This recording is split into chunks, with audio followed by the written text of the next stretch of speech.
ময়মনসিংহের হালুয়াঘাটে জাতীয়তাবাদী ছাত্র দলের কেন্দ্রীয় কর্মসূচির অংশ হিসেবে গাজা ও রাফায় ইসরায়েলের বর্বর গণহত্যার বিরুদ্ধে অবস্থান ও মানববন্ধন অনুষ্ঠিত হয়েছে।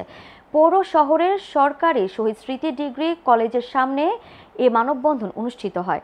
জাতীয়তাবাদী ছাত্র দলের কর্মসূচির প্রতি সংহতি প্রকাশ করে ইমরান সালেহ প্রিন্স বলেন, ইসরায়েলি আগ্রাসনের বিরুদ্ধে মুসলিম উম্মাহকে ঐক্যবদ্ধভাবে প্রতিরোধ তুলতে হবে এবং ইসরায়েলের হামলা বন্ধে কার্যকর পদক্ষেপ নিতে জাতিসংঘকে সক্রিয় হবার আহ্বান জানান।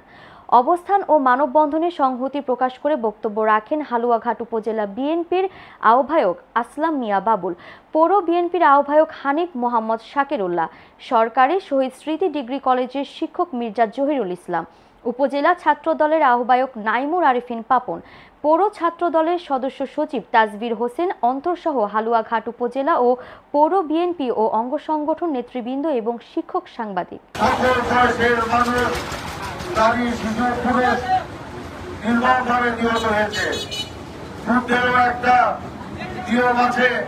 হাসপাতালে আক্রমণ করা যাবে না, অ্যাম্বুলেন্সে আক্রমণ করা যাবে না, নারী শিশুদের উপর আক্রমণ করা যাবে না। কিন্তু ইসরায়েল কোন নিয়ম না মেনে অব্যাহতভাবেই হাসপাতালে আক্রমণ করছে, নারী শিশুদের উপর আক্রমণ করছে। আমরা বিভিন্ন সামাজিক গণমাধ্যমে দেখতে পাচ্ছি, টেলিভিশনে দেখতে পাচ্ছি কিভাবে হামলা হচ্ছে।